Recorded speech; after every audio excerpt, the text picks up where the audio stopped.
Мұғалімдерге арналған сыныптан тыс іс-шараларды ұйымдастыру бойынша тиімді кеңестер мен шығармашылық идеяларды ұсынамыз.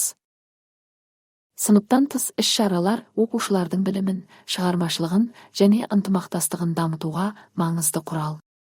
Бірақ көп мұғалімдер оны тәрбие сағатынан ажырата алмайды. Бүгін біз әрқайсысының ерекшеліктерін талдап, тиімді жоспарлау жолдарын үйренеміз. Тәрбие сағаты тәрбиелік мәні бар, қатаң құрылымға негізделген іс-шара. Ал сыныптан тыс іс-шара бейресми, шығармашылыққа бағытталған. Есіңізде болсын, екі форматты шатастыру жоспарды тиімсіз етеді.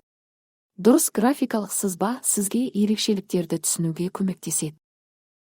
Мектеп ішінде тақырыптық іс-шараларды өткізу ең тиімді әдіс. Жыл сайын жаңа тақырыптар таңдап, оқушылар қызығушылығын арттырыңыз.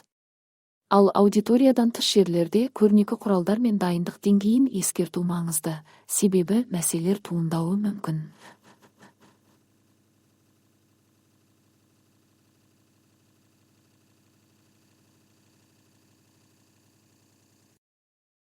Сіз де өз аймағыңызда ерекше және қызықты іс-шара ұйымдастыра аласыз. Тиімді жоспар құруға бүгіннен кірісіңіз. Қосымша ақпарат немесе шабыт керек болса, бізбен байланысып, оқыту ресурстарымен танысыңыз. Жақсы нәтиже бірге шешілгенде ғана туындайды.